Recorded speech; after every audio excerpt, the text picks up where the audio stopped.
Hello, स्वागत है आपका atmospheric pressure function and winds के पार्ट 2। तो कल हम लोगों ने देखा कि जो है तीन प्रकार की जो हवाएं चल रही हैं, एक यहाँ पर पोलर सेल का फॉर्मेशन करती हैं और दूसरी फेरल सेल का फॉर्मेशन करती हैं और तीसरा जो है हेडली सेल का फॉर्मेशन करती है। पोलर सेल का फॉर्मेशन पोलर सेल से लेकर सब पोलर रीजन तक का है और फेरल सेल जो है वो 60 डिग्री से लेकर 30 डिग्री के पास में है और हेडली सेल जो है वो 30 डिग्री से लेकर इक्वेटर के पास की जो है वो पवन है। तो इसके बाद बात करते हैं जेट स्ट्रीम की। तो जेट स्ट्रीम जो होती है वो ट्रोपोस्फियर के ऊपर की लेयर में चलने वाली पवन है जो कि पश्चिम दिशा से पूर्व दिशा की ओर बहती है। ये जो बेल्ट है ये इसके इसके बारे में जानकारी उस समय मिली जब सेकेंड वर्ल्ड वॉर में अमेरिका से जापान के ऊपर हवाई हमले किए जा रहे थे। तो ये देखने में आया कि इन जेट स्ट्रीम्स की वजह से जापान की तरफ जाते समय पश्चिम से पूर्व की ओर जो है जो हवाएं थी, जो पूर्व से पश्चिम की ओर जाते समय जो हवाएं थी वो विपरीत दिशा में चल रही थी और वहीं जापान से लौटते समय जब पश्चिम से पूर्व की ओर आ रहे थे तो जो है ये वेलोसिटी जो थी वो अचानक से बढ़ जाती थी। तो इससे पता चला कि यहाँ पे कोई ना कोई हवाएं इस तरह की हैं जो इन जेट्स को फेवर कर रही हैं, इसीलिए इसे जो है जेट स्ट्रीम नाम दिया गया। इसकी जो मोटाई होती है जेट स्ट्रीम की वो 7.5 से लेकर 14 किलोमीटर की चौड़ी पट्टी में ये हवाएं बह रही होती हैं और ये जो हवाएं होती हैं 20 डिग्री से लेकर के पोल्स की ओर ये बहती हुई हवाएं होती हैं जेट स्ट्रीम, जो कि कई भागों में बांटी जाती हैं। पोलर जेट स्ट्रीम होती है, सब ट्रॉपिकल जेट स्ट्रीम होती है। तो हवाएं ये जो हवाएं हैं जेट स्ट्रीम विंटर में इनकी जो स्पीड होती है वो दुगनी होती है, गर्मियों में इनकी स्पीड थोड़ा कम होती है। वो जेट स्ट्रीम की मैक्सिमम स्पीड 480 किलोमीटर प्रति घंटे की होती है। तो कुल मिला के जो ये पोलर स्ट्रीम्स होती हैं जो वो कुल मिला के 5 प्रकार की पाई जाती है। जेट स्ट्रीम का महत्व ये है कि जो लोकल विंड है, लोकल वेदर है और रीजनल वेदर है, इन दोनों को ये प्रभावित करती है।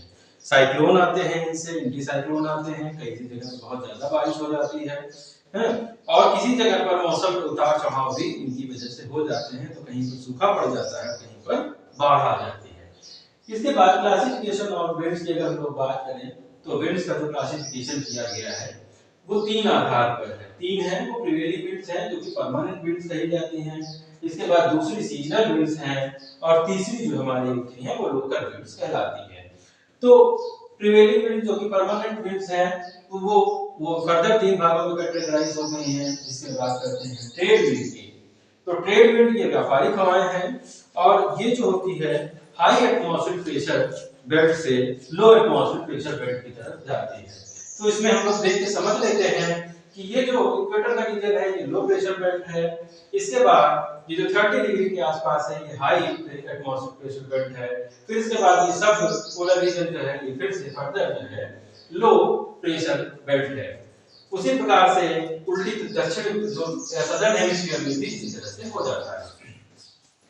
तो ये जो हम ट्रेड विंड है ये हाई एटमॉस्फेरिक प्रेशर से लो एटमॉस्फेरिक प्रेशर की तरफ बहती हैं। तो ट्रेड विंड जो है वो हाई एटमॉस्फेरिक प्रेशर से जो है इक्वेटर की तरफ आ रही हैं और इनकी जो डायरेक्शन होती है तो अगर हम लोग सदर्न हेमिस्फीयर की बात करेंगे तो ये नॉर्थ ईस्ट से साउथ वेस्ट की तरफ जा रही होती हैं और जब हम लोग ट्रेड विंड की सदर्न हेमिस्फीयर की बात करेंगे तो ये साउथ ईस्ट से जो है नॉर्थ वेस्ट की तरफ बहती हुई पाई जाती है। जो ट्रेड विंड होती है इनकी जो स्पीड है वो 15 से लेकर 25 किलोमीटर के आसपास की होती है।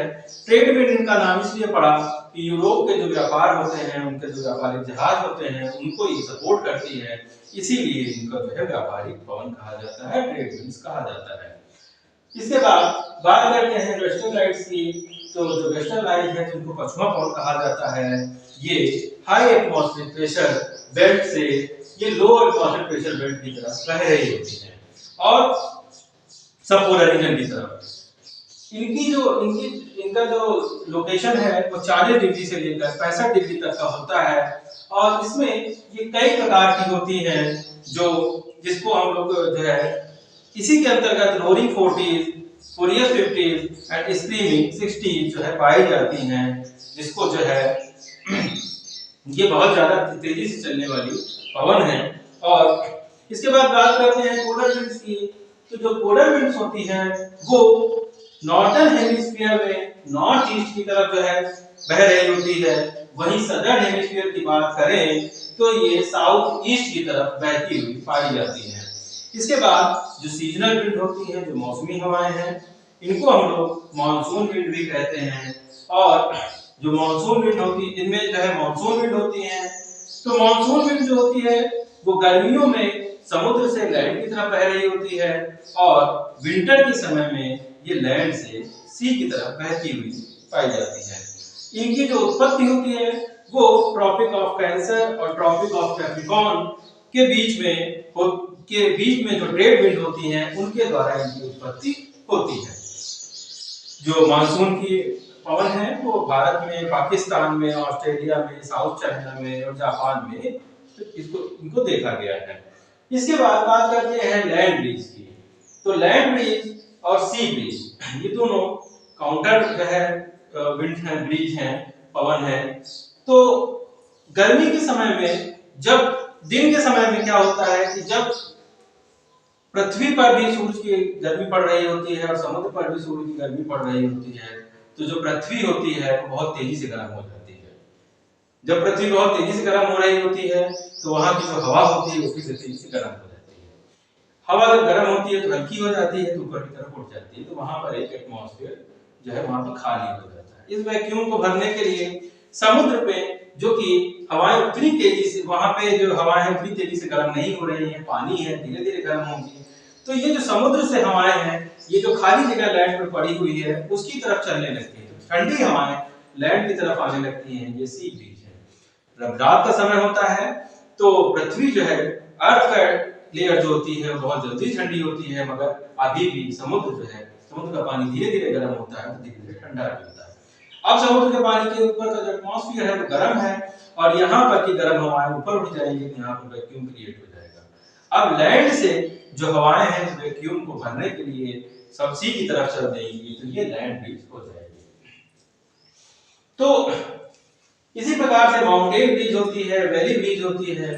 तो दिन के समय में पर्वत की ऊंचाइयों पर जो सूर्य की किरणें पड़ रही होती हैं, तो वहां पर धूप जो होती है ज्यादा पड़ती है, तो एटमॉस्फेयर गर्म हो जाता है, तो वहां की हवा ऊपर उठ जाती है।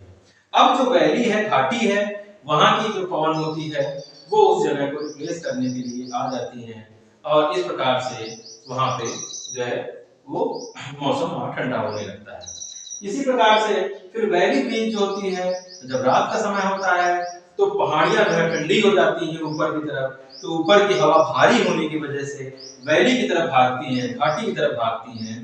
तो इस प्रकार की जो विंड होती है वो हमारी जो है तो जो है ये माउंटेन ब्रीज होती है। तो जब माउंटेन से वैली की तरफ बहती है हवा, तो माउंटेन से वैली की तरफ जाती है तो माउंटेन ब्रीज होती है, तो वैली से ब्रिज की जो है, वैली से माउंटेन की तरफ जाती है तो वैली ब्रिज कहलाती है। इसके अलावा अगर हम लोग बात करें तो अगर लोकल विंड्स की बात करते हैं तो लोकल विंड्स जो है दो भागों में बटी हुई है, एक जो है गर्म हवाएं और दूसरी जो होती है वो ठंडी हवाएं हैं। तो गर्म हवाएं तो हम लोग को मालूम है कि जो लू है वो भारत में, पाकिस्तान में, इन सब जगहों पर पाई जाती हैं। ये बहुत ज्यादा गर्म हवाएं हैं, ये 40 से 50 डिग्री टेम्परेचर इनका होता है। उसी प्रकार से फॉन है जो कि आज पर्वत में बहती हैं, 15 से 20 डिग्री का टेम्परेचर होता है, अंगूर को पकने के लिए बहुत ज्यादा सहायता करती हैं। इसके बाद चिनुक है, चिनुक जो होती है वो रॉकी पर्वतमाला से उतरती हुई जो है पवन है। और सिराको की बात करते हैं तो जो सिराको है वो सहारा रेगिस्तान में बहने वाली पवन है। ब्लैक रोलर की अगर बात करें तो ब्लैक रोलर जो है वो उत्तरी अमेरिका में की जो है मैदानों में बहने वाली पवन है। उसी प्रकार से जो हरमट्टल है वो जो है सहारा रेगिस्तान में बहने वाली पवन है। गिनी तट पर इसी विंड को जो है डॉक्टर्स विंड भी कहा जाता है। अगर हम लोकोड विंड की बात करते हैं तो मिस्टल है जो कि फ्रांस में बहती है। उसी प्रकार से जो गोरा है वो मिडिल यूरोप में बहती है और जो जुरान है वो जो है वो जूरा पर्वत से उतरती हुई पवन है।